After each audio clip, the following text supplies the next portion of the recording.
There we go.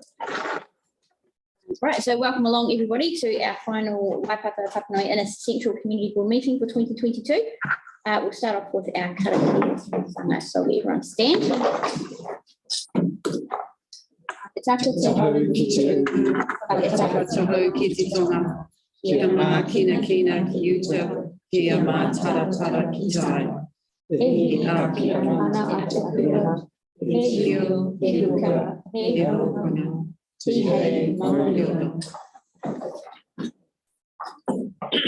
Right, first item on the agenda, just a heads up that this meeting is being streamed.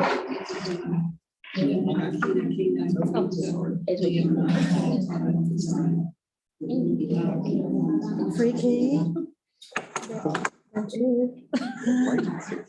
Okay, so the meeting is being live streamed, so just be aware that anything you say can be recalled publicly.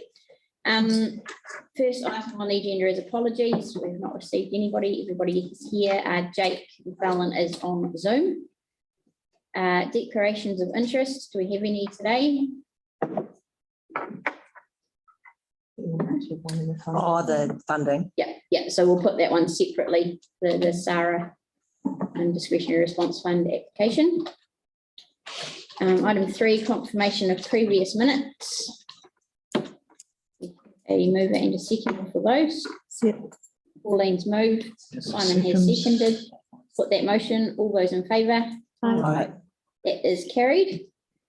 Item 4 is public forum. We've got a couple of these today. First up, we've got Hannah Simon Beck. Yeah, read it. Hannah is a community activator on behalf of City Council. Yeah. Welcome. Don't use the mic or it's off. That's fine. You You don't need to use it. Okay, cool. Tēnā koutou katoa, ko Hana toku ingoa ko City Care toku mahi. My name is Hannah. I'm from City Care Property. I'm the community partnership advisor as of yesterday. Yeah, so but I was a community activator. So this role was a newly established role at City Care Property. So it's been 1.5 years, and Sunita was actually on the first 2 boards that I presented to for Central Linwood Heathcourt. So in the last 1.5 years, I have established great relationships with a number of elected members of council, the council governance team across Christchurch, and other organizations within the CCHL group such as Eco Central, Orion, and so on. And of course, who is who in the community recreation social spaces and community groups across Christchurch. So City Care Property has actively sought and supported community-initiated efforts through various means, including providing resources that might not be available to community groups either for free or through utilizing our relationships with our suppliers and partners. When we are not able to provide any assistance, we also try to facilitate connections. So a bit of background on me. I founded Aotearoa Multicultural Women Association in Christchurch in response to the March 15 attacks, and we collaborate with various other organizations where we organize programs and opportunities to support all wahine from all cultures and backgrounds. I founded and am still running Aotearoa Adaptive Archery, which is a coaching and advocacy service for tamariki and rangatahi with disabilities, which I run in partnership with Christchurch Archery Club, where I am also the diversity and inclusion advisor. And I do this at no cost for the whānau and tamariki. So through volunteer or seeking funding when it's available. And I'm currently serving my 3rd year as a board member for Archery New Zealand, which provides governance to the sport of archery and all our members nationally. And I chair the Wellbeing and Inclusion Committee for Archery New Zealand. And I'm also the International Foundation Director for Rotary Club of Hornby, of which some of the notable members are Councillor Mark Peters and MP Megan Woods. So wearing so many hats and having been involved actively in the community made it easy for me to help City Care establish the role that I'm in. And I understand the pain points of community groups, and I can empathize with the issues that they face. After 1.5 years of working with some of the elected council members and community development recreation advisors, and also the community partnership ranger from the parks team, I also understand the pain points through for council. So one of the first activities that I helped organize last year when I first started was Brighten Up Brighton after the lockdown. And I work closely with Councillor Celeste Donovan and Joseph Ross, community board member for New Brighton, as well as other council staff and community leaders. We saw 120 volunteers coming out of lockdown just to beautify New Brighton, which is quite impressive. Some projects that CityCare supported were big and needed long-term support, such as building a studio for blind and deaf artist Donald Gibson, and the moving of Riccarton Community Garden, where I helped to project manage the process. And because it was on Kaingaura land and needed to move to council land, so that was quite a long process, and we got there after about a year. And others were immediate impact projects, such as planting and mulching at Hey Community Centre and Waikola Park, where I work with the CDA and CRAs, and as well as the Community Partnership Ranger. And others are even shorter, such as donating mulch generated from our trees team to community groups and gardens. So currently I'm exploring more opportunities through other wards, because clearly I drew a map and I have gone straight across the city, but not really up and down. So it is not by choice, it was just by opportunities and who reached out to me first. So now I'm introducing myself to explore more opportunities where CityCare can make a positive impact for the Tangata and our environment. And I cannot say yes to everything, although I would love to, but I'm not a boss.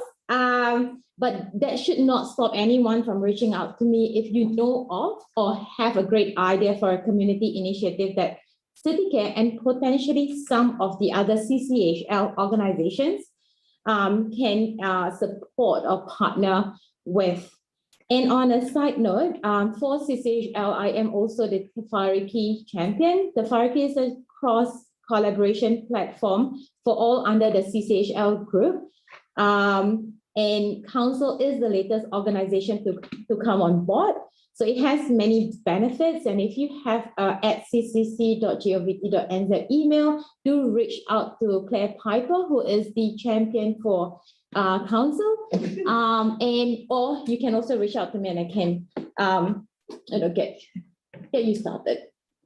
This is my name card. I'm trying to finish my name card because I got a new job title. So I've ordered a new one.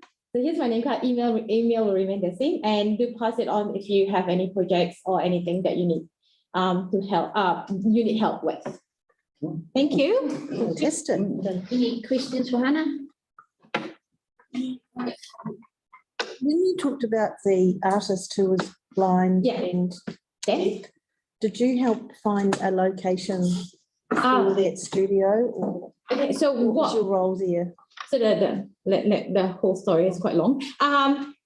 In July or June last year, New Brighton School, what was previously New Brighton School, Donald Gibson was there, and New Brighton School was sold off to a private developer, a property developer. So and he had like huge sculptures where he needed to move things. So that's where CityCare came in with our hire, and then we moved his huge sculptures to New Brighton Community Garden. The New Brighton Community Garden provided the location because they have a very, very big garden. So they said, we'll make some space for Donald and we'll do it. After a few months of Donald residing at the community garden, there wasn't any shelter for him. So he is not healthy.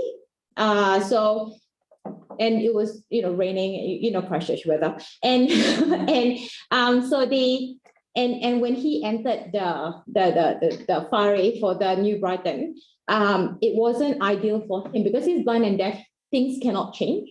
And the New Brighton Community Garden is a community garden on steroids. It has so many people coming through. It is crazy. So a lot of things are moving around. So it's not very good for Donald, who needs everything to be in the same spot at all times. So Lynn and Catherine, they came out with the idea of building a cabin studio. So they asked for funding from Lotto, and they said, we have this space. So this space for them was, it was overgrown. They had like trees and it was kind of like a dumping ground for the garden itself. So what City Care did was we call our trees team, and for free, we cut down and clear out the whole area. And which would have cost them a lot of money to do that. Then we make sure the land is flat, so there's no trees that will grow underneath the cabin. And that really require our professional trees team to do. And then after that, we call our concrete supplier, beg them for at cost concrete. So they came, they were like, okay, we can do that at 7 in the morning on Saturday. And the rest of us volunteers from City Care, from Connectics, and from the public, we came in wheelbarrowing concrete because the location that is in cannot be driven by truck. So that's what we did. And then I begged my driveway guy. So I just made a new driveway at that time. So I was like, hey, can you help? So he said, yeah, that's fine. It's Dickworks. Dickworks came through, and they provided professional help, making sure that everything is straight. Came through for 2 days in a row, doing all that. And then City Care, after 2 weeks, we came back, City Care came back, and all our volunteers over the next 3, 4, 5 weekends, we built the cabin together. So it was all on volunteer hours. Is it got services like power and water? Yes, yes. So Was it already there when you put that on? electric. So the toilets and everything are already outside. So New Brighton already has toilet and water, but they needed electricity. Not so much for Donald, but more for the caregiver. So while Donald is doing his work, his caregiver still needs to do something. So they put in, they managed to get electricity services from someone. They are quite a very well connected garden. So we help them project manage the building part, and making sure that the building is leak proof and stuff like that, and that it is legal because it has to be 2 meters something away from the fence. So we did all that measurements, making sure that it's all legal and whatever they built is fine. So that's within our expertise. Well, thank you. That's great. Because I'm thinking Santa's help. Yes. Yeah. And we'll be doing the Santa Parade this Sunday. So you'll see a lot of City Care cars. Yeah. Right, well, thank you very much. Thank you. Introducing yourself, and it's good to have that contact. Yeah. We can work together. Awesome. Thank you so much. It was very hard to find this place. Thank you. Right, next up, public forum, we have Susan Peake. Welcome along, Susan. Yeah. So just 5 minutes. Well, you know the drill. Actually, Yeah, Susan. Morena Koto, ko Susan Peake, Taku England. Thank you for having me. I've been living in Grants Road for the last 30 odd years, so I know the sort of Living Streets area really well. And because of the increase in traffic more recently, well, actually over the years, I am proposing that the City Council of the Community Board looks at removing 2 car parks outside the police station on Mary Street. The top 2 nearest the traffic lights. The rationale for that is to create some more space between the 2 lanes. One goes, I'll try to do it for you, one goes right at the traffic lights into the main North Road, one goes straight ahead, or left. Yes, left. Yeah. What happens is with big cars parked up on those 4 car parks, it's really hard to get through at times. It took me 4 turns to get across the road to go to Bishopdale YMCA, and I'm concerned about this level of safety. The traffic lights there from outside the police station to the op shop on the main North Road, it's a really busy one. Last night I watched a group of 8 people, 2 of 4 each. That's quite a significant number. While they're doing that, cars can't turn left, and they can't and they can't go straight ahead. So they back up, and then they tend to go on the red or the orange, which creates problems for people coming from Langdon's Road who want to come down and turn into the main North Road. So those stops, I'm just thinking, what happens is instead of creating the 2 lanes, after about 3 cars, it goes into 1 lane, and that can go quite a long way down Mary Street. So I'm just wondering whether the community board would consider looking at that. May need some consultation with the police. I imagine that that was the rationale for having those car parks there, was for people who were going into the police station, but that's normally from 9 till 5. So when I had my trouble going through, that was at 5:15 on a Wednesday night. And that's really it. I'll just have a look. Occasionally the police come out of their exit or from their car park. And if they want to do a left turn and go onto the Main North Road or Langdons Road or anywhere on the Main North Road, with the cars backed up, they can get out, but then there's nowhere for them to go. So they cross and they go into the lane that goes directly onto traffic. So it's a danger for them too. Great, thanks for that. Seems like a very reasonable request to me. So if the rest of the board's happy, I think we can probably ask staff to come back to us. I've got a couple of questions. Yes, go ahead, Emma. Go, Emma.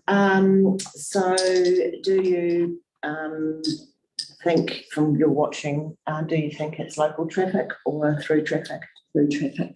So do you think that the numbers of traffic coming through that area will increase if that intersection is made easier to get through? No, not necessarily. People are prepared to wait. But in the weekends, those car parks fill up too. They're 30-minute car parks and people often stay there longer. They will park there because then they can walk across the road really easily and they can access Northlands, they can access Pet Central, Rosine, just by walking. And so, Yeah, it's my understanding that the police actually have car parking there behind the building. They do. It's quite a lot of car. I mean, there's quite a lot of car parking behind that block of shops, isn't there?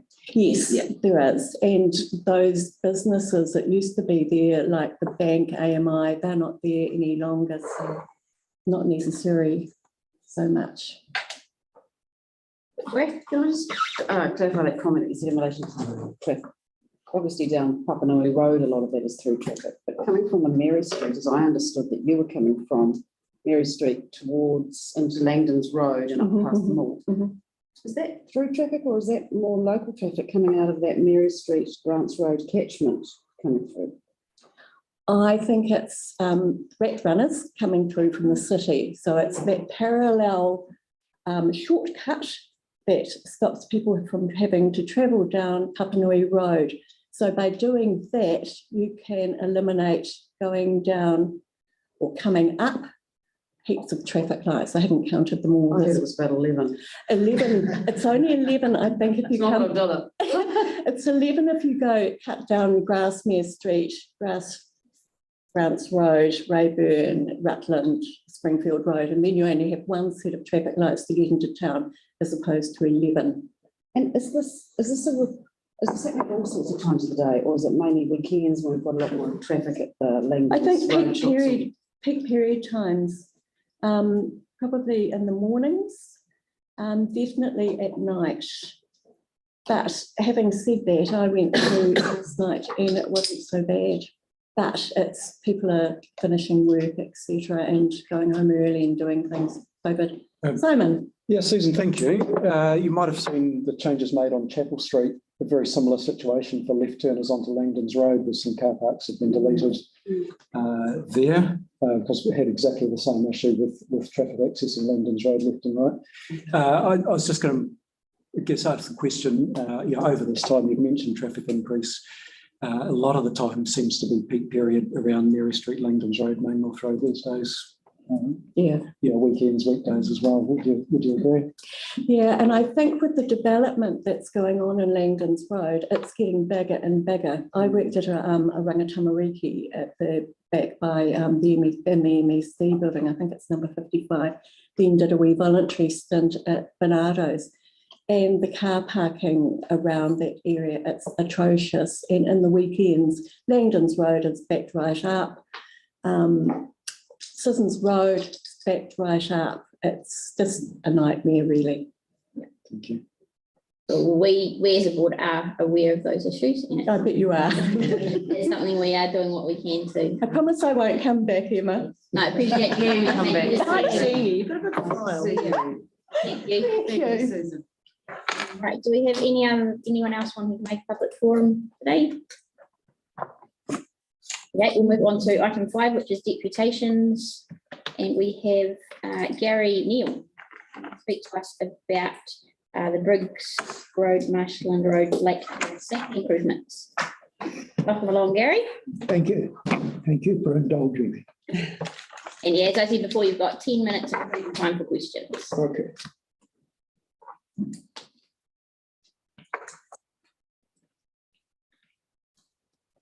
I'm here mainly by default, in that you have a by-election coming up, and I have been nominated for that by-election. Through that, I sought out your minutes agenda for this meeting, because I thought, well, if I attend this meeting, I'll have some indication of how you operate. In that report, I saw the Marsden's Road, Lake Terrace, Briggs Road improvements. So I had a look at the report and I saw a few faults. And this is why I'm here today. I have no background of engineering or any other thing. I'm just a lay person.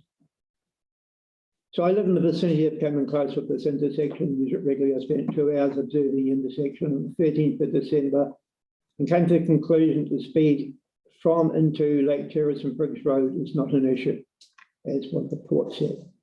During my observing time, I only saw 6 cyclists use the intersection and none from the Lake Terrace left into Marsden's Road. Also, no pedestrians along Marsden's Road footpath. The Lake Terrace side where in your report says build out the curve on the southeast corner to slow vehicles turning left into Lake Terrace Road would be a problem if it was implemented.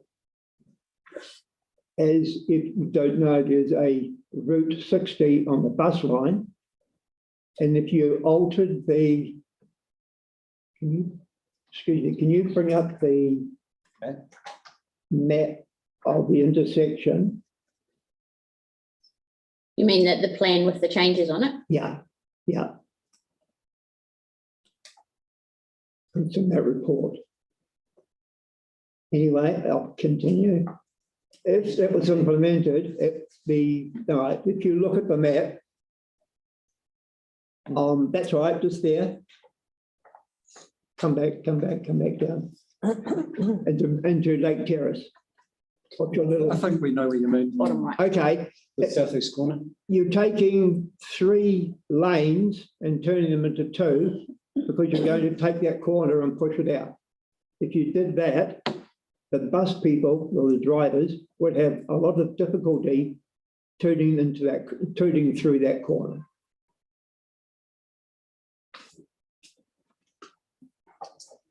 Okay. So my solution to that is put a 1.3 wide cycle lane on this corner without the building out. And it is feasible. Then take the current cycle box in the middle of the road and take that out. You can put up the other 2 pictures I had, please. Right, you can't really see it on the bottom one, but there's a box there which allows cycles to come through from Lake Terrace to Briggs Road. If you took that out, there'd be enough room to put in the cycle lane and have the buses move through that corner without any difficulty. And no splitter box on the other side. I don't know why they're going to put one there, because it's been operating well without those things in the middle of the road. On Briggs Road, if the traffic island was removed completely, and that traffic pole taken out. And then if you put up that white line, it's the top picture, you took the white line and pushed it out to the right side where those two white lines are that I have put in, you would have enough room for the traffic to line up properly with the right turning box, and the Lake Terrace Road traffic would then have more room to move through. Currently, if 2 or 3 cars want to turn right, no one can move forward unless they cut into the cycle lane.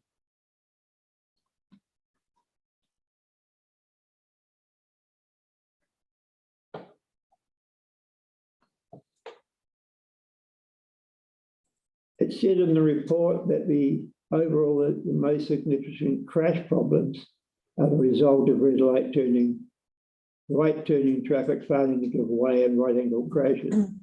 Well, I don't see anything in the report saying that that has happened in the last 3 years. And I am thinking that the road has been realigned from the original when all the crashes happened. I don't believe that the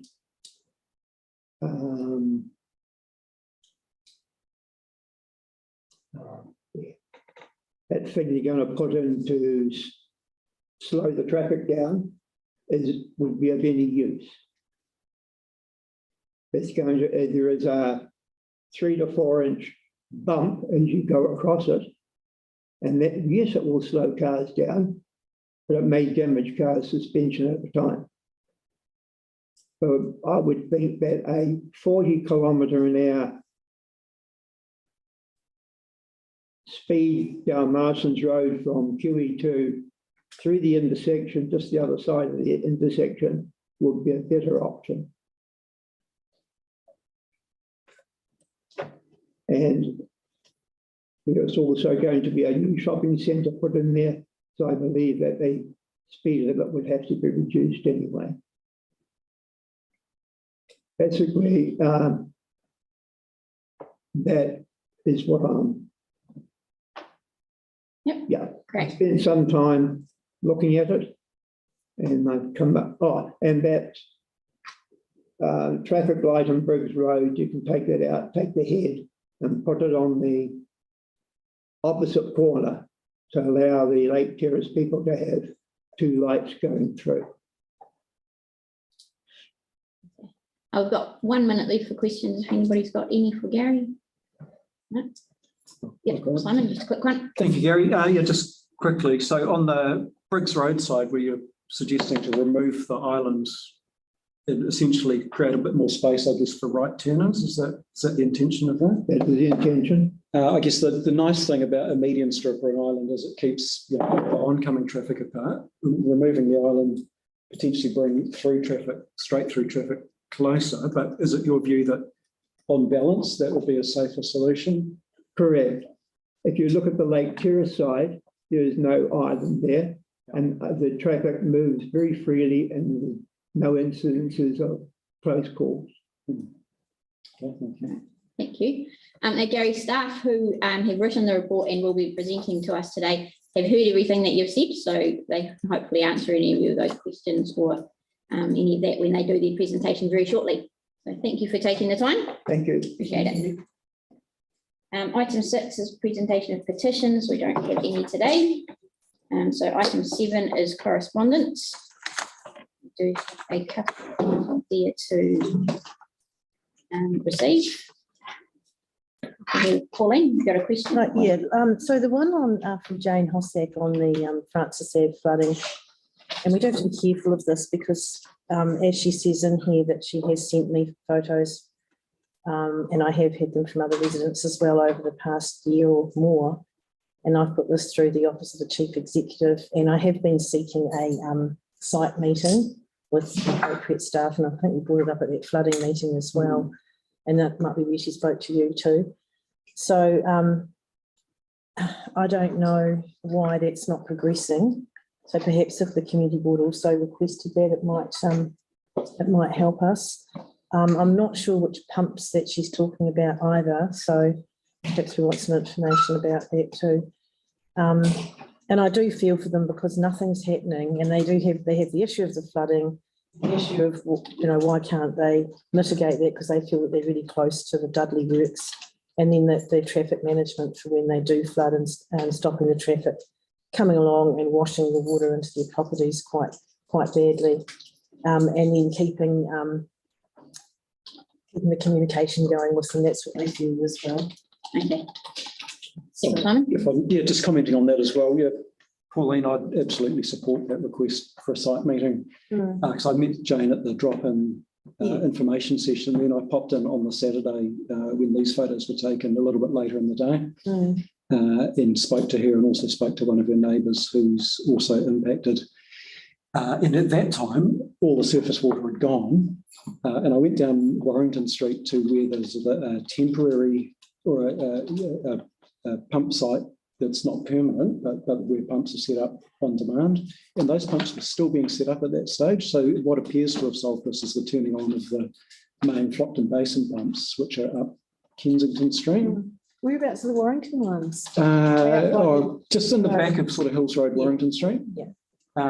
But yeah, I mean, I think Jane's asking some quite reasonable short-term questions around, you know, what is the process? How do pumps get turned on? That, you know, the community feels like they're lacking information around that, and how can they have some priority around traffic management, especially because of the wakes from cars and things. So yeah, if we could have a site meeting, maybe with staff and with those residents. Yeah. So can we add in there, Mark, about a site meeting? Because here we are at the end of the year. And if we get a big rain event in January or even early February, which could be quite likely, with February sometimes can be wet. I mean, nothing's changed for them. So, okay. We've got there, request a site meeting and an update from staff on the progress of information being supplied in relation to the issues in this area. Yeah, and could we request a site meeting as soon as possible in the new year? It'll probably be late January and February.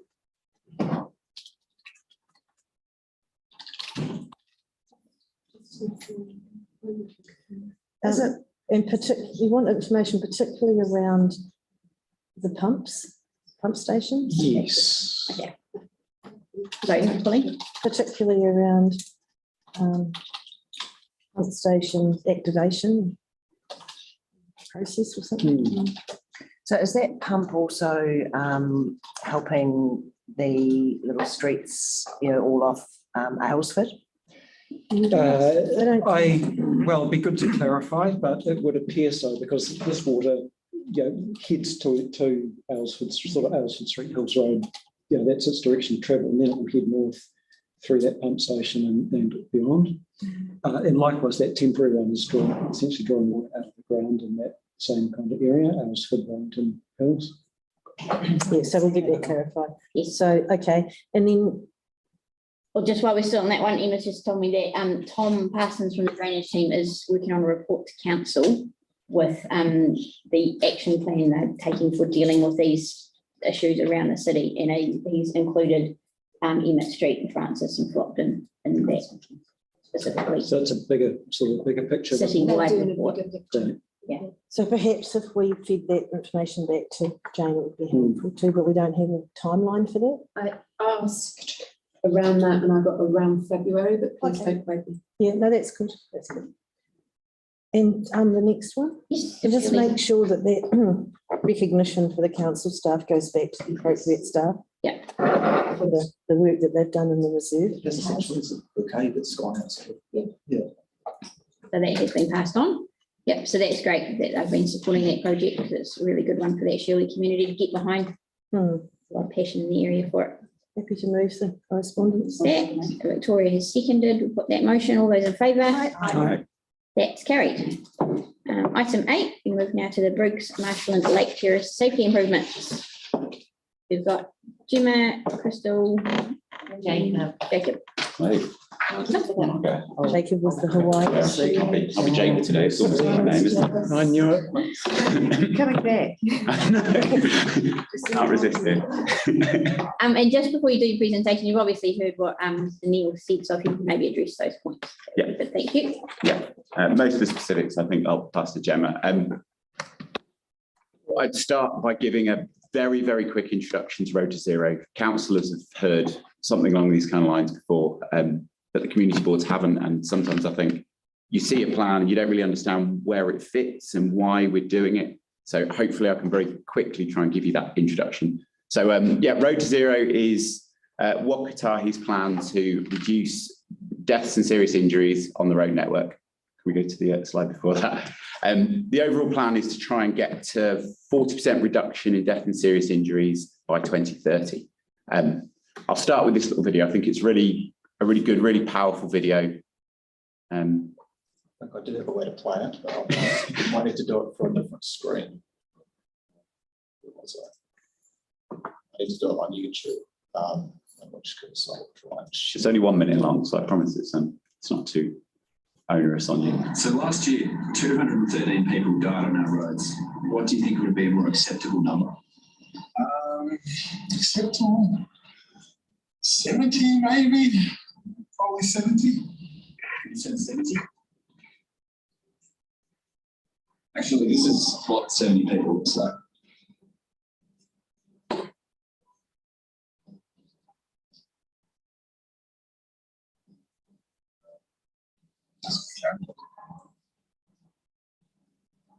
So now, what do you think would be a more acceptable number?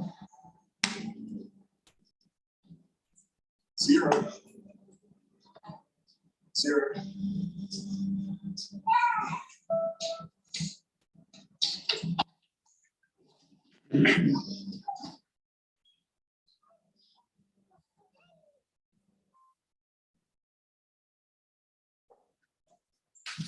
Okay, so I'll move on to the next slide if we can. The next slide is sort of trying to address, we hear sort of versions of you can't have an omelette without breaking eggs, and I understand personal mobility is a hell of an omelette. But for us, New Zealand has one of the worst records in the OECD. So the next slide has a graph that I took straight from the OECD website, and I tried to highlight a number of countries that lots of people sort of consider our peers.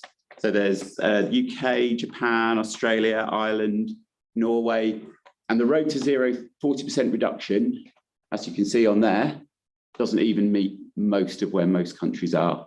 The little table I put on the right, the right-hand column shows that if we brought our deaths per million down to the same as those countries, that's how many lives we'd save in New Zealand every single year. So Norway, 5 million people, broadly similar area, mountainous, a lot of the same challenges we have. We'd save 250 lives every single year if we just got to where Norway are. So the question is, how do we get there? How do we get there? Waipata's approach is this Road to Zero, which is based on evidence from around the world for various interventions. And it's also a much broader thing. You've probably seen the adverts on TV about tethering dogs and what else do they have? Oh yeah, the twins and safety ratings for cars and so on and so forth.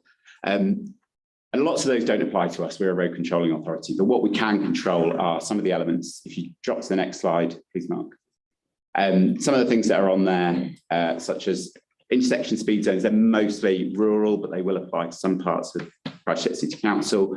Raised safety platforms, which is pretty much what we're here to talk about today. And evidence from around the world shows that reduces death and serious injury by 40%, which I hope addresses one of the points that was made there. I've actually seen some of the case studies from the Netherlands, which talk about reducing death and serious injury by up to 75%. So 40% is a fairly conservative number, I would say. Rural roundabouts, median barriers, you've probably seen those on the state highways, particularly just north of here. And tactical urbanism, which is what we talked about yesterday. Those trialing things, seeing how they work, moving things, trying to get the most optimal solution.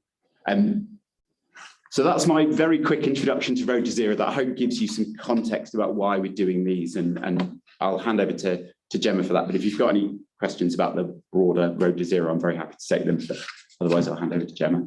Oh, yeah. Yeah, Emma. Sorry, just one question. So the sorts of things that you've seen from around the world that reduce and we've got such a high one. Yeah, Where does enforcement sit in it? it definitely sits in there. It's not something we control, so that's No, down I to the know we police. So when you get don't into control sort it, of But speed are we cameras, just my thing is what are other countries like with their enforcement compared to New Zealand? What difference does that make? And are we wasting our time in what we're doing when the enforcement is perhaps not good enough in New Zealand at this stage? so the enforcement question, like I said, is not something we control. So I'll start with that. Okay. I get that. There probably is an element of enforcement and actually things like speed cameras. And I think red light cameras are soon to move into Waipapa rather than the police. So then I think there'll probably be a change in focus on how they're doing them. So there probably is an element of that. The interventions that are here have they try and do two things. So they try and reduce the number of accidents overall. But things like the safety platforms, because they slow speeds, even if you have accidents, they reduce the severity of those accidents.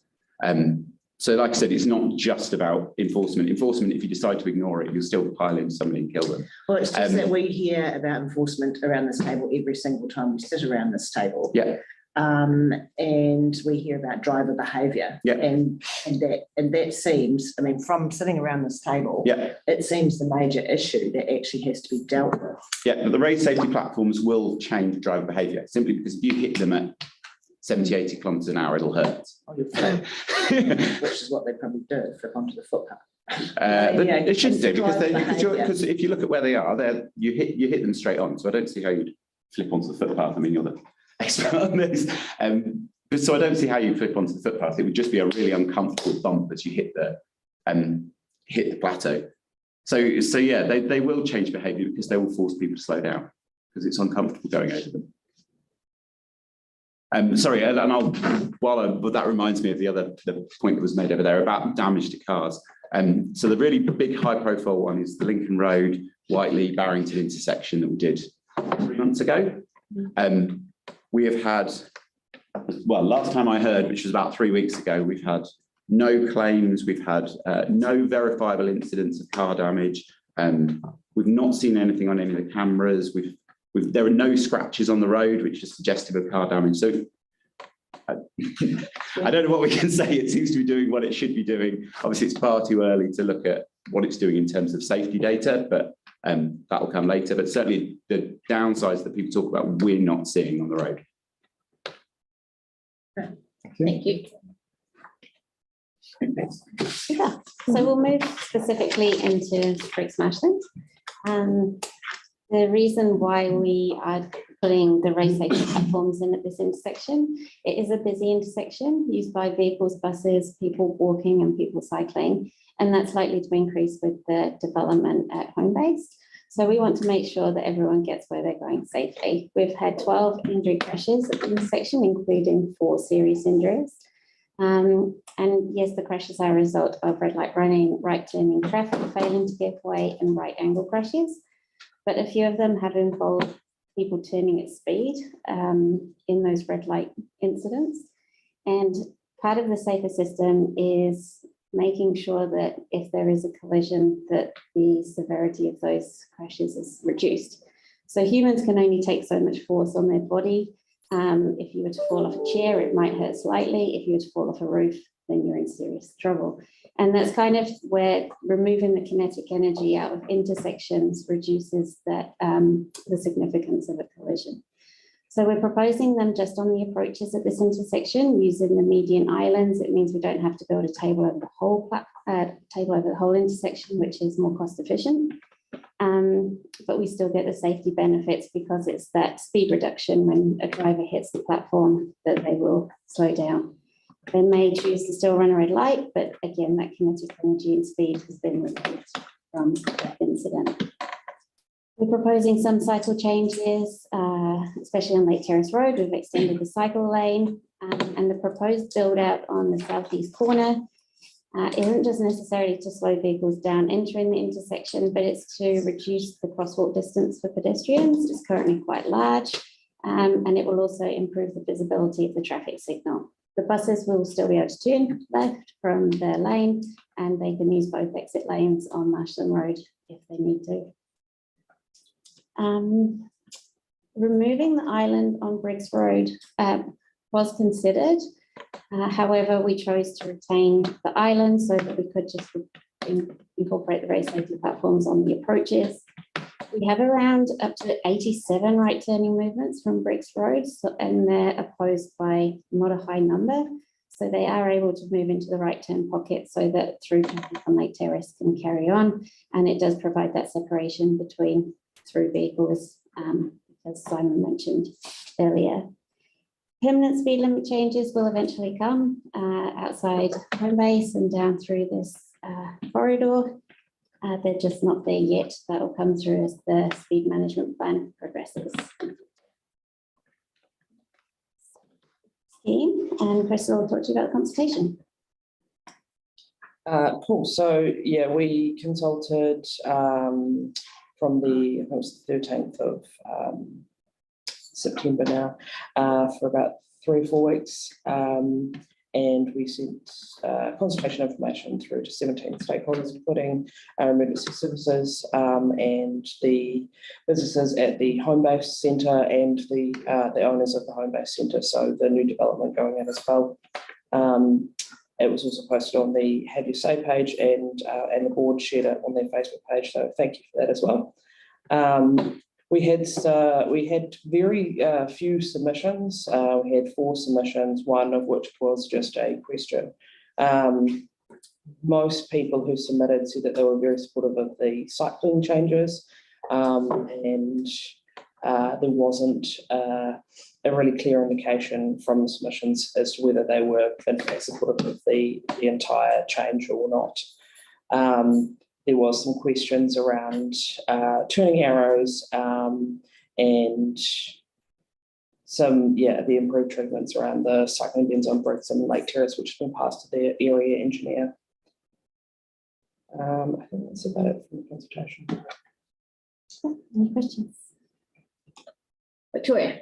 So what do you say you're only 4 submitters? So the information that you've included here is just kind of comments from those 4 submitters. I'm surprised that only delivered to 47 residents. It's quite a big catchment area with a lot of people using that intersection.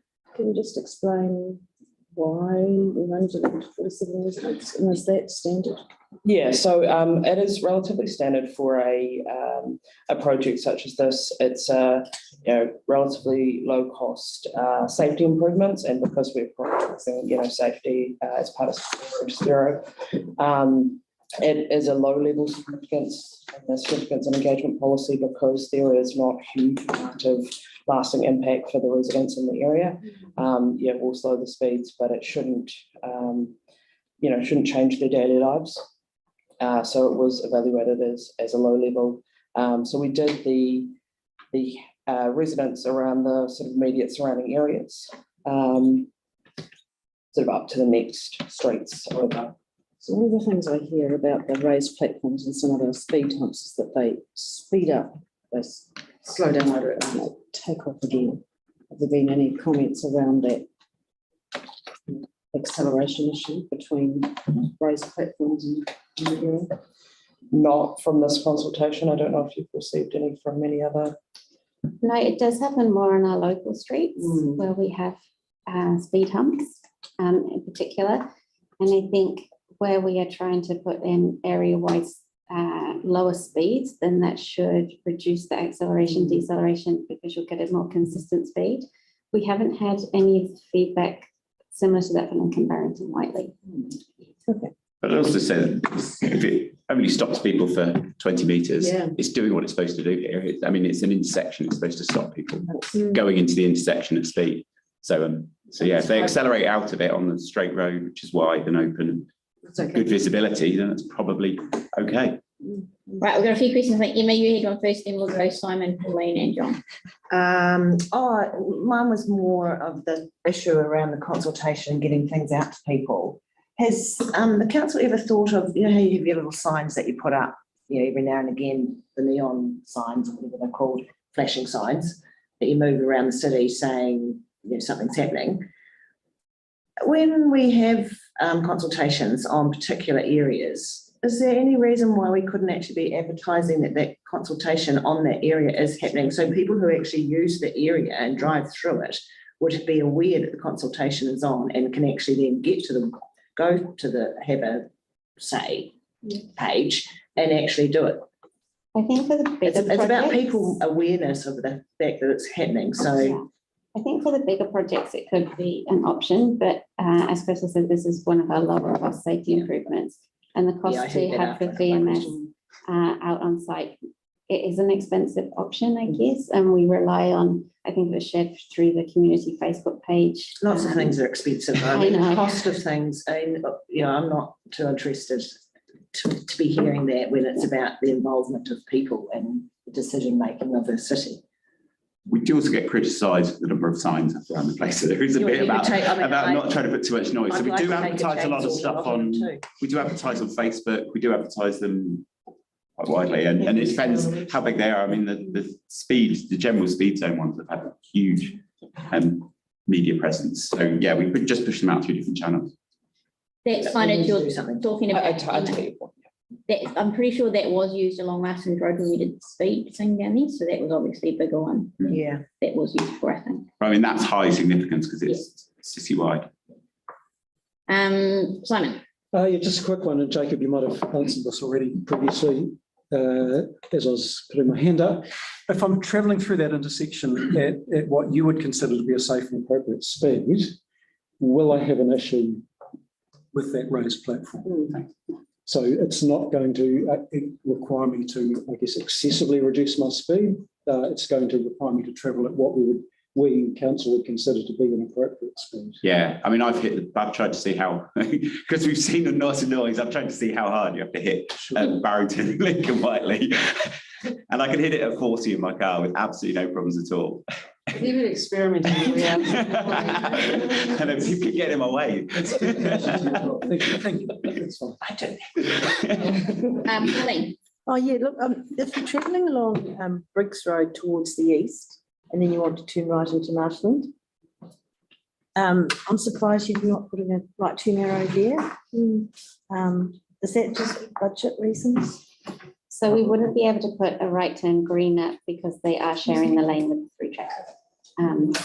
We can only have right turn arrows if they're in their own lane. Really? Yeah, otherwise if there's a through movement sit in between two right turners, the through movement can't proceed. Yeah, well, and it's the same, because that to me is where I think one of the big conflicts are, because when you're turning right there, and I do that quite a lot, go that way, the visibility of the oncoming traffic is quite tricky because they're coming around that bend on Lake Terrace Road, and sometimes they're hoofing it around there. But that should address the platform should address that hoofing. Yeah.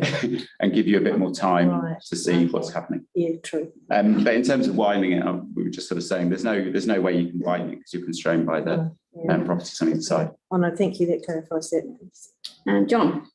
Yeah, the build out on the southeast corner, it does look like it affords some protection for the cycle lane and also has a bit of an anti-hoofing effect. But I think Mr. Neil made a good point that looks like it would be very difficult for a bus to navigate around there. Jim, you mentioned that they can. Yes. How does that work?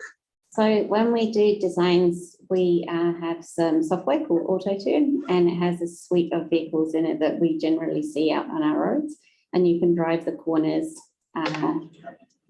in the simulation. And so we've tested the bus turning left, and it can do that. And as a large vehicle, it can also use both exit lanes if required on Marshland Road.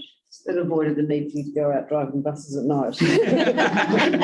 Did I get one from? Does the belly of the vehicle go over the top of the build out? Yes, it will. Yeah. Because we're still trying to work with existing stormwater, it's likely that the platform will grade down towards the curb, like it does at Lincoln, Barrington, Whiteley. So the left turn will probably have less of a grade change for the bus as it traverses the corner. Thanks. I've got a question also about the arrows. There obviously are some turning arrows there already. Are they mostly for pedestrian movements, and are they all functioning well? You've looked at the phasing in those. Yes, so this we have looked at that. The right turning arrows on Marshland Road is more for safety as well as pedestrians, so that we don't want them filtering through two traffic lanes coming at you, because the visibility of the far side lane is quite reduced. So they're there for both safety and pedestrian. Any other questions? No? Okay, before we move to debate, do we have a mover and a seconder? Ian has moved, I'm happy to second. So debate, who would like? I'm happy to support this. I think the Road to Zero is a great project, and particularly heartened by Jacob's comments on the success of the installation, which is the improvements. And also noting that the Coastal Board has already approved their half of this, and so it relies on us now to give the green button to go ahead, otherwise it won't go anywhere. So I think I'm happy with the way staff have conveyed the information, particularly around the consultation and the benefits. So I'll be supporting this today. Thanks. Tori? Yeah, like Colleen, I'm happy to support it as well. Seeing these things makes me think about my own driver behaviour. And you're certainly more aware when you've got these alterations in the road.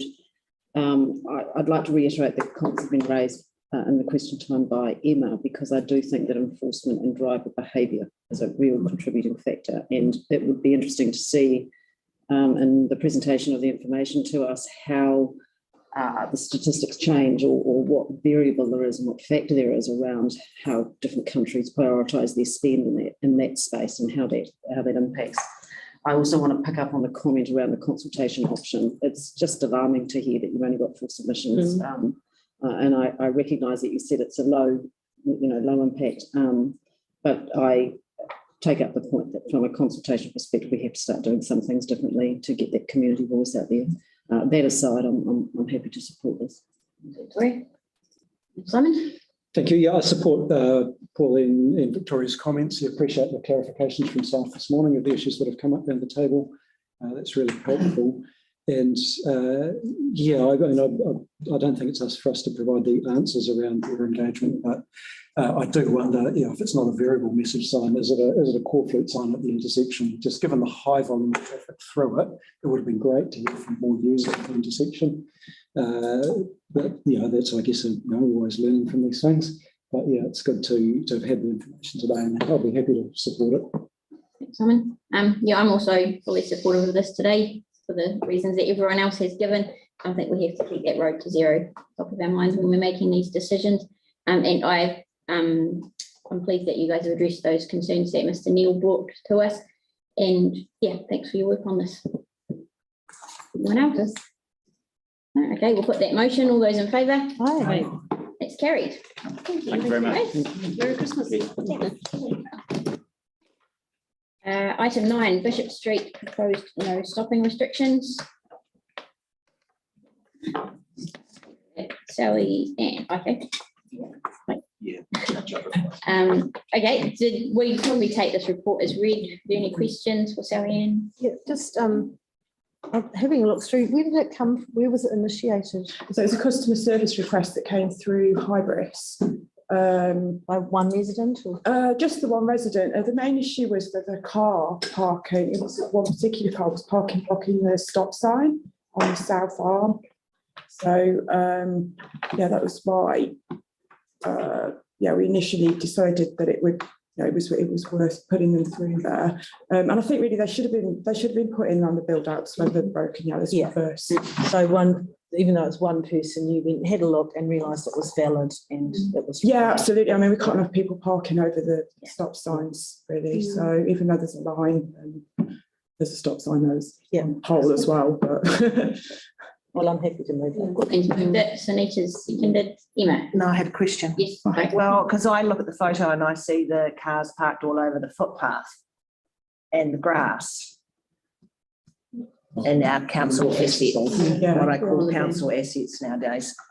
How are we going to stop that? Because that's illegal, isn't it? Yeah, that's a parking compliance issue. So, I mean, if people have got problems with it, they need to call the parking enforcement people, and they'll go out and ticket it. That's how we would deal with that. Did you report it when you went? I didn't see anything when I was there, so no.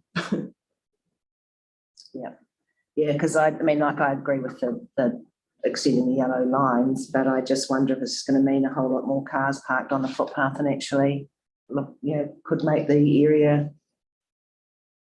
as unsafe as it already Think of what we is. can earn in tickets. Okay. We can earn some money in tickets. But again, we're relying on, people Yeah, to we actually encourage keep it, which is difficult sometimes too. I think it's the lesser of two evils, though. Yeah, I mean, it's a safety issue at the moment with people blocking the stop signs so close to the intersection as well. It's also a big safety Quite low. issue for cars parking on footpaths Yeah. and pedestrians. Big safety issue. There are two issues. And all we can do is encourage people to report it if they do see it. Right, so we've got a mover and seconder. Anyone want to speak to it? No, we'll put that motion. All those in favour?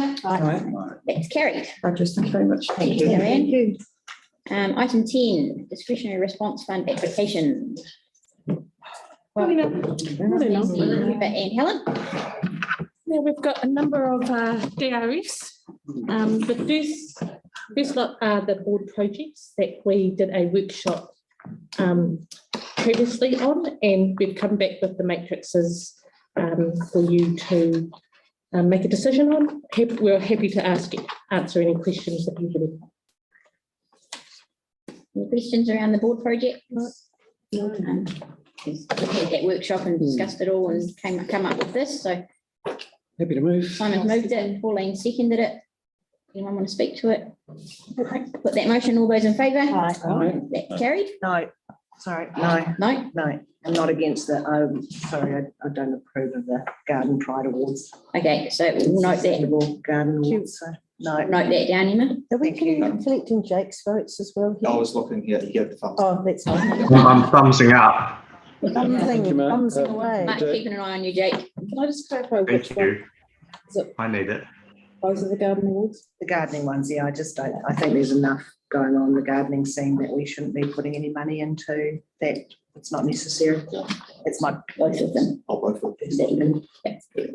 Cool, okay, we'll move on to item 11. Other discretionary response fund applications. Do you want to go through them one by one, We or? can probably take them as read if anyone's got any questions.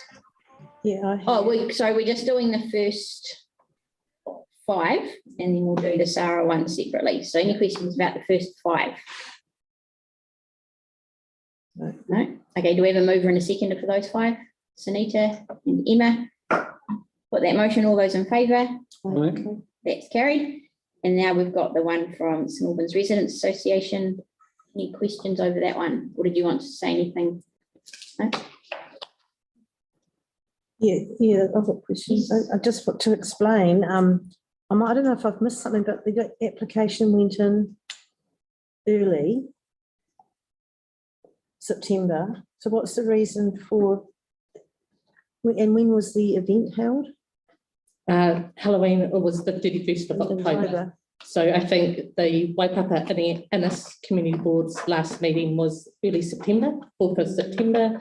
The application was received 12th of September, and the board didn't meet till October, and the first business meeting was in November. Yeah, so that what you're saying is that then it threw it into a retrospective, which we don't do. So, no, so it wasn't their fault, and it's what, 400 and, how much did they ask for? 450. So we have, as a board, we have the ability to fund something under 400, is it? By agreement? We have the ability to fund I think it's a retrospective board report if you want. Can we? Yes.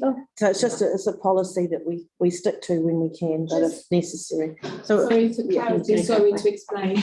We would follow a due process. Yeah. So if it was a retrospective, we would follow that due process through because that's what criteria we have. Ultimately, the decision lays with the decision makers, but staff would follow their due process. Yes. What you choose to do with staff recommendation is entirely down to you. So I would actually, in this case, because it wasn't their fault that we had an election and that threw them into retrospective, that I would really like to move that we do fund this up. By all accounts, I didn't attend it, but I've heard great things. It was really well attended, and it was a great thing to have. So I would suggest $400. Yeah, and we are still in questions yet. Not a question. Have we funded Halloween events in the past? So we We don't fund Halloween events, but we do fund light parties. I know there's lots of community that have an alternative to Halloween, but it's the same kind of concept where children, tamaniki, young people dress up in costumes and go and do a number of things, activities, and then there's lollies or candy and sweets. And sometimes that funding is part of their strengthening communities application. So a group will apply and they'll apply for their activities and their events and their services and provision that. So it's kind of included in that one application. Victoria, your question? I'm aware a lot of parents like to have community events that they can attend because it gives them an excuse to deny their children's request to go door knocking. Mm-hmm. Pauline said that she didn't go. She didn't know if it was attended. So I wonder how well attended was it? Have you got information on that? Yeah, I looked on their Facebook page and yeah, it seemed like a great event. And it was the first time they'd done it? Yes, correct. No. Third. Third year. Simon? Just a question, just on the end of that decision matrix, I note that the Strengthening Communities Together Fund usually does not cover retrospective costs, but also it doesn't usually cover entertainment costs. Could I just have some clarification on that area? So yeah, there's obviously we have criteria, staff have criteria that when we assess against. Obviously as decision makers, you can make your decisions, how you make your decisions. And with the request this time, it was sought towards Kai and entertainment. Entertainment, yeah. Yep. I mean to clarify that we don't usually fund entertainment. No. Okay, well, look, I've moved 400, but I'd actually like to amend that to 150 for the Kai. I kind of agree with that. Pauline's moved that. Do we have anyone happy to second that? I'll second that. I'm happy to get that to debate at least. So that now becomes the substantive motion. Any debate? Am I allowed to say anything? No. No, you'll step back for this one, Emma. Right, so we'll put that motion. All those in favour? Aye. Right. Any against? No, that's carried. Can I speak now? No. We've finished that. We've finished that. Moving on. But it's okay. Your report. It's hard, you know, I know, but you can't. It's a bigger picture issue, not just about Halloween. I'd like to talk about it. So area report, we'll take it as read. Staff happy done. Oh, sorry. Yeah. Well, governance arrangements. Oh, correct. So this is Emma's report. Did you want to? And what number are we up to, please? Well, I can well. Do you have anything to say? Yeah, so got one separate one, we're all happy. I just need to, number one is to the chair with the casting vote this too. And then obviously in terms of two, it's just A or B, because the A or B. And then there's just some highlights there for some appointments. So Keep Christchurch Beautiful requested 2 board members. And we've actually probably worked out that you don't have to appoint someone to Canterbury Horticultural Society, so we can just leave that one if you like, because they don't need that judging that's under contract, but more so for the Garden Pride Awards, they do need someone to help with the judging, so that's the purpose of appointing someone to Christchurch Beautifying Association. So your own formal arrangements is liaising with the different groups, but these are covering off the essential ones where the board's been particularly invited. And there is a gap have been invited in relation to appointing someone to Northwest Christchurch Community Sporting Trust to serve as a trustee. And there's some arrangements there if people aren't available with regards to some of these appointments. And in regards to the Rose Historic Chapel Trust, that's appointment for the trustees, and they've appointed Sunita, so it's just the board endorsing that Sunita will continue there as the board representative. The board's happy with that. Otherwise, standard stuff for recess committee,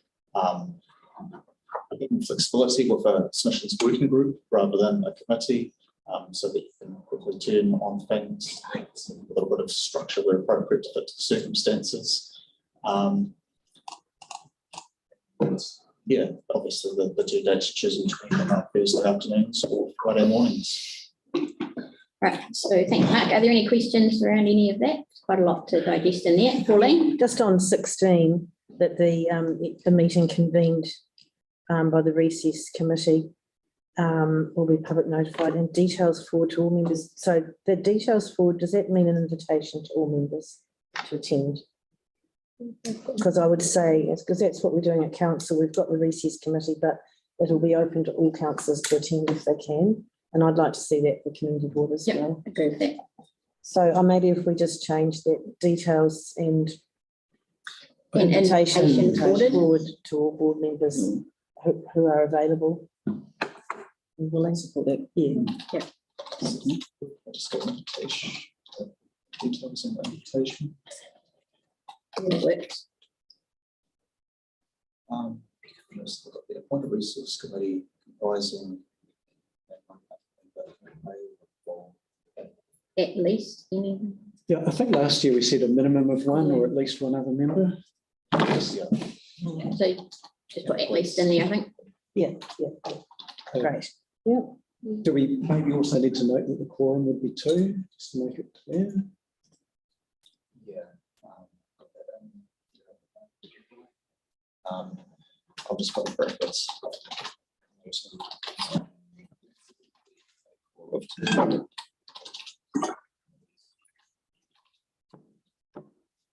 You've never put quorum of 2. Quorum of 2 members.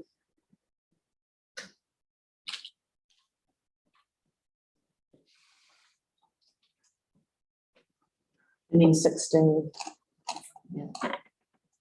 Oh, you have done 16. Great. Any other questions? Right of the eye.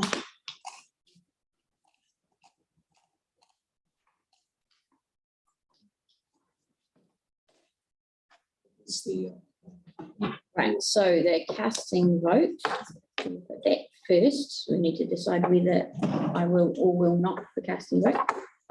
My personal preference would be for us to come to an agreement as a board so that a casting vote is not needed. That's what we've done in the past. Yeah, support that. Everyone else support that? Yep.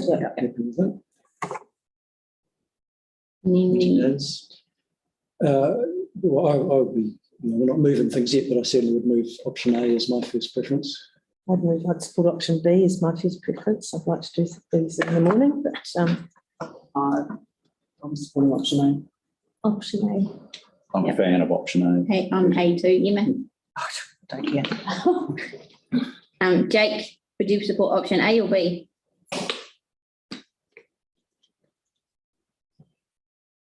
I'm happy to go with option A. Okay, so it sounds like we've got support for option A. Tuesday afternoons. Yes. Change your life. So now that we've got those two bits agreed on, I think we can, do we have a mover and a seconder? Oh, wait, sorry, we need to do the names. Keep Christchurch Beautiful. I am already involved in that, so I'm happy to continue that. Does anyone else? I follow it, so. Yep, okay.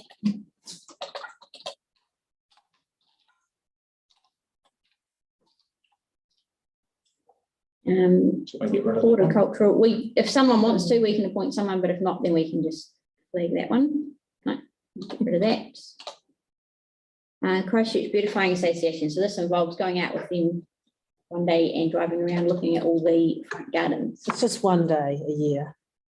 Yeah. Don't they come when they do the judging? They take one of the person from each board? Yeah.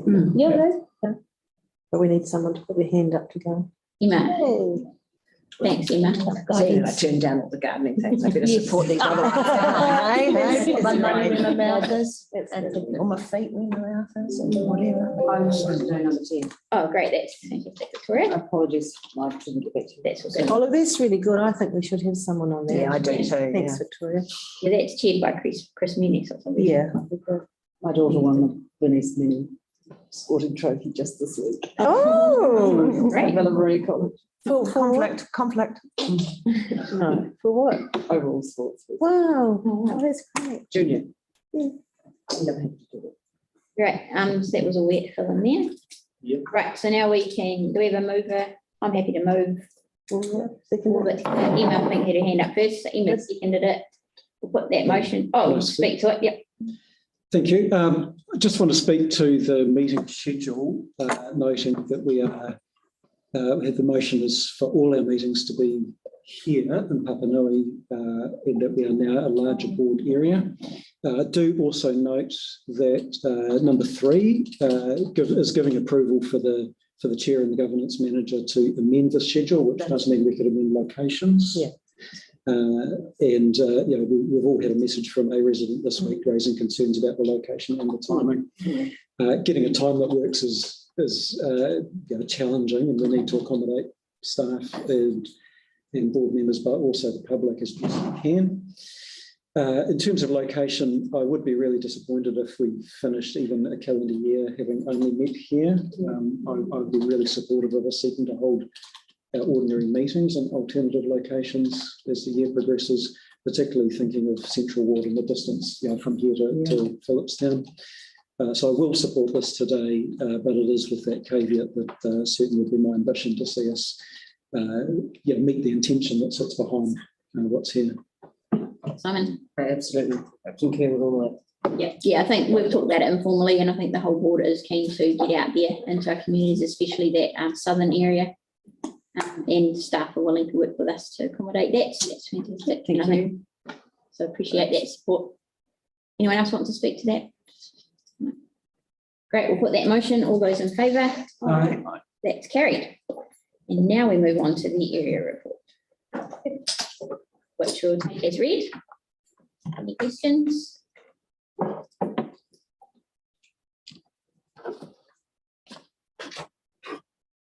No. Okay, well, do we have I'm happy to move it. Do we have a seconder? Sunita? That motion, all those in favour? That is carried. Thank you, and Merry Christmas. I hope everyone has a great Christmas. And then final item, elected members information exchange. Who's going to start us off? Of course, Emma. Right. The funding, the retrospective funding issue, when we break as a board for the election, the staff have the approval to do up to a certain amount of money for youth, for the youth thing. I'm wondering if the same thing could also be done for to cover that sort of situation that happened then, for those small one-off activity funding applications, to allow them to continue through that period as well. That's why it was left in there, to bring this issue up, that during that period those groups can't get any funding. Is that something that other boards do, or we can put that delegation in if the board chooses to do that, like for the YDF. But ultimately, I also have internal budget as well if there's a real big emergency that we need to address in community. And I think for larger, more urgent ones, the delegation did go with the CE. But moving forward at the end of this term, we can look to do the youth achievement and the discretionary, maybe up to agreed dollars. So we can discuss that in the lead up to that next election period break. The governance manager can approve and then bring it back to the new board to let you know in your absence. These were the applications that were delegated. Great, thank you. Nothing else, Emma? Well, maybe. You usually have more than one.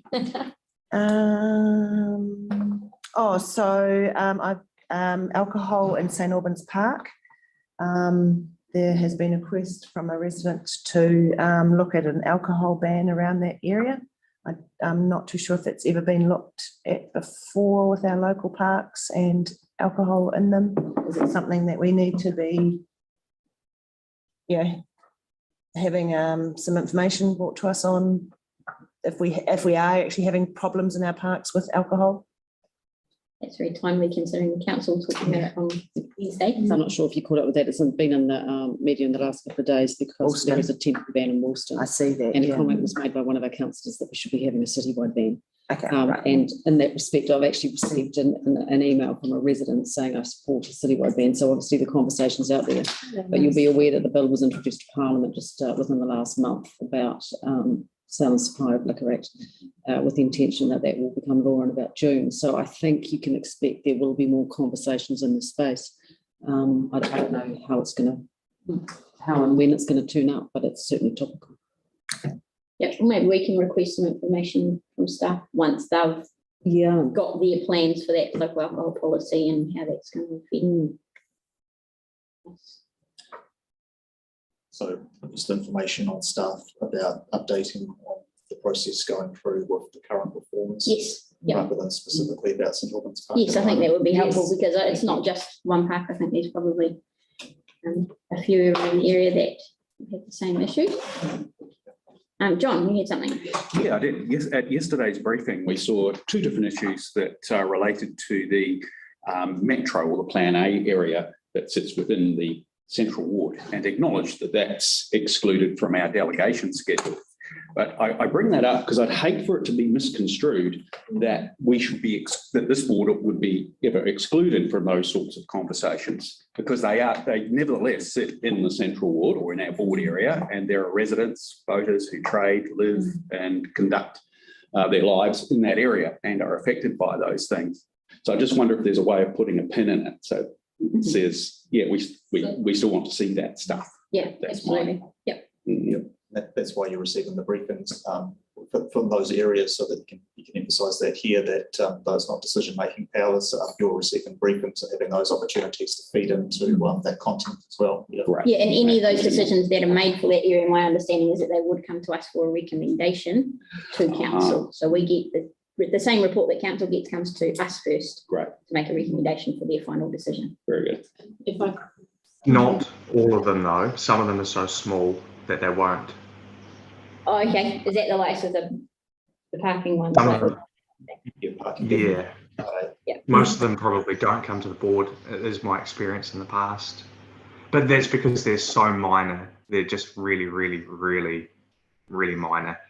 But the big stuff will always come to the board. Okay. And just a reassurance from a staffing perspective, the team is still working with other areas of council on anything that goes on within Plan A, so that our staff are updated, and also the central CDA is going to be based once a week in our office, so that those conversations can keep going on and we can update as there's a need to update. Excellent. So we're trying. Yeah, nice. Sounds good. Frankly, with major metropolitan, particularly things going to hearing, they will go straight to the hearings panel rather than for a Part A process.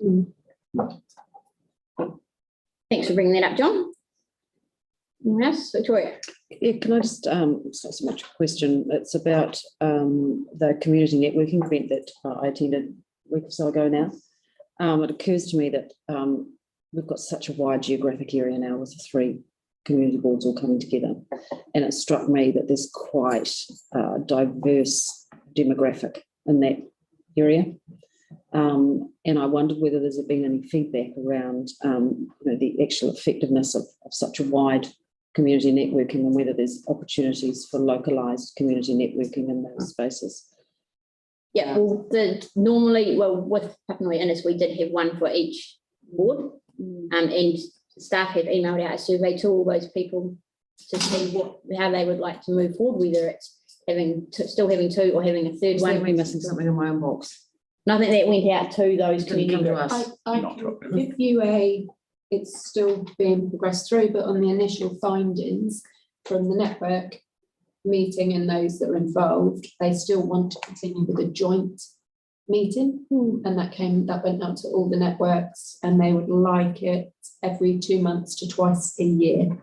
But you do find, I wasn't aware that you were doing that, so yeah, you do find that it's the same organisations at the meetings, and plus the local organisations and stuff. Does Central have one meeting? No, we don't have any particular one. So we need to, Different pockets. yeah, this is all the community organisations meeting with those. And then the organisations update what they're up to and what, you know, new We funding. often run one in Linwood. Yeah. Village, that area. Yes, that's what I was. Not like a wider one though. And Viviana from Phillipstown said she attends the Linwood one. Yeah. Okay. And she can intended to continue doing that. Yeah. And Well, I'm happy that you're onto it, and just to confirm that the preference would be to move location as well. Oh, sure. So 5 responses that St Albans they thought was a really good location. that was shown off our new building. It's an award-winning location. I know, but they would be keen to move Sure. locations. Okay. Eh? On a rotating basis. Yeah, presumably. we can look at that, yeah, rotation would be Yeah. good. Regular, it's a good Makes basis. And the benefits that they said was more people liked it for networking. Okay, thank you. I had one thing, Dudley Street, the starlings are back. Oh, no. So I just had the resident contact me, just wanting to make sure that that routine cleaning is underway now. We can just follow up on that. Yeah, actually, just take it straight to Dawn, that one, because she was. Yeah, we had her guarantee. Yes. Yeah. Surely we can take it straight to Mr. Rutledge, Head of Parks, who's sitting here ready to wait patiently to. It's not a park, the road, it's a road. Okay. Yeah. I'm sure it's the tree problem. And Right, so is there anything else? Well, yeah, I mean, they are, the starlings are digging up my tulip bulbs. So I'm really annoyed with them. Yes. So. Still not a Pax issue. Right, go ahead, Matt. Yeah, we have a slight little issue with our ward in regards to, you know, it's been shown up in this by-election, is we don't actually have anywhere in our ward for people to vote. Voting starts from memory, the 26th of January. There is some work going on. And yeah, we had a meeting this week around what the possibility would look like if we were to use different venues other than the usual, like we put the ballot boxes, but that's ongoing. We can't make any progress until we reach the 22nd of December, which is the cut-off for nominations. Right. So once the cut-off goes for the nominations, then we can progress forward if the need is to progress forward. We So have a deputation on. we have it in hand and it might be a trial to see what that looks like. So Good. we're working on that at present. Great, excellent. Thank you. Nika? I just wanted to be noted that in Chester Street area, lot more theft reporting, and this is what I've gathered through Facebook groups and people talking. So bike stolen or even security camera stolen and just nuisance all around, or some random people lurking around. Which area? Chester Street. Oh. Yeah, east especially. So yeah, what can we do about it? Well, we report it through to the police so Yeah. that they've got that monitored. That's right. So, or even if we have any plan of police coming and reporting us or giving us any more, like we used to have in our previous board. Yeah. So we really love that to happen. Yeah, please. So if we can request or. How many times have you requested, Mark? A few. A few, maybe one more time for New Year. We're trying, it is in hands. We are trying to get police to attend because they did used to come and brief the board and give us updates. I think they do attend the safety meeting in Phillipstown. They do. But we just need to grasp onto a name and hold on to that police person for dear life and try to get them pinned in. But at the moment with the demands on the police, I think they're slightly under-resourced and we're not a priority at the moment. Just building on that, I was talking to the neighbourhood policing team last weekend. They were at a safety event here in Papanui. And I have a name and an email address. Oh, nice. But it is the neighbourhood policing team that's connected to Phillipstown as well. Right. And I took the opportunity to pitch to them the idea that they come and meet the board sooner rather than later. Thank you, Simon. Yeah. So subject to availability, I'll reply and I'll copy in Emma and just see if we can line something up there. Great, thank you, Simon. All right, nothing else? Oh, right, we'll finish with our karakia. Stand.